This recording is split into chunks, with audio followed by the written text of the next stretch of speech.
Okay, the next thing we're going to look at is the h value. And just a reminder, I'm just going to pop the draw function for a second, that in our vertex form, y equals a x minus h squared plus k.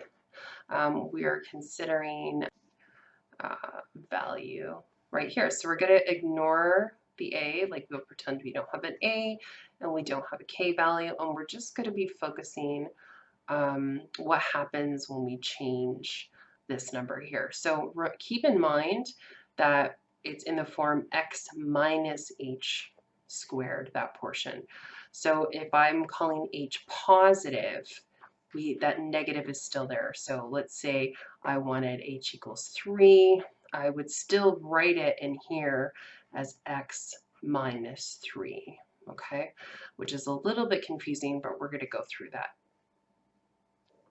Okay, so we're going to type in an example here. So again, I have my regular basic quadratic of y equals x squared here, and I'm going to now type in y, and I'm going to use a bracket, x minus 1 to the power of 2. So as you can see, what's happened is when h is 1, it's moved to the right by 1. Now keep in mind, in the equation, there is a negative there. So the h value is still 1, the one that's highlighted here. So it's moved to the right, but in the equation, it's x minus 1 to the power of 2.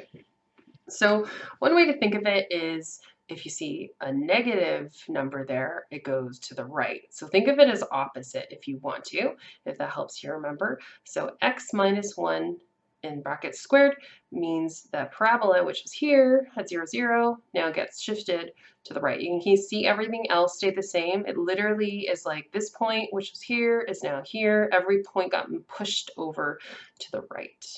So you can probably guess if we have the opposite, we have y equals bracket x plus 1 to the power of 2. It's gone the other way. So let's see if I can just turn that one off for a second. So now we're looking at when it has x plus 1 in the bracket squared, it actually goes the opposite direction. It goes left. So in the bracket, if it has x minus a value, it moves to the right by that value.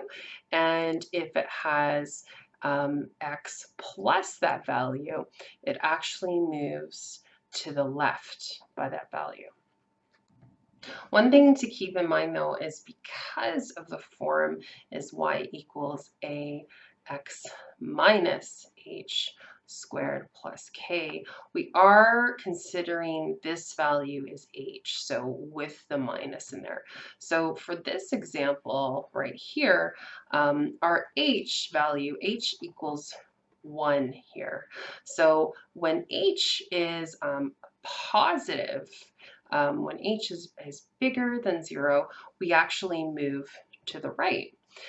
So we can say that when the h value is bigger than 0, it gets shifted to the right, and we call this, because it goes only right or left, we call this a horizontal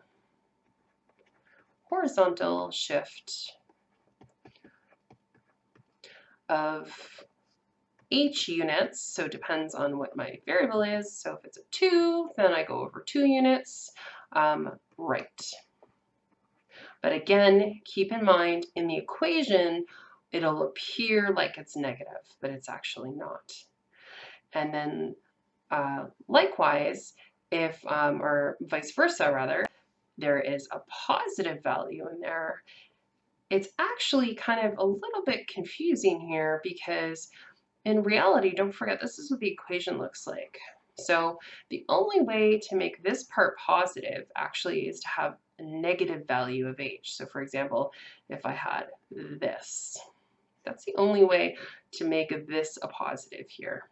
So in reality, when h is negative, when h is less than 0, again, it's in the equation, it's going to look like it's positive.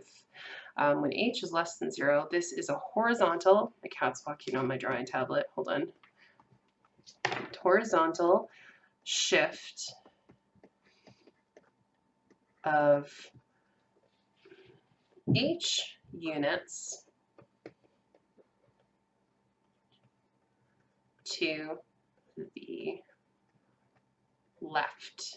Sorry about the horrible writing. So it's going to be to the left.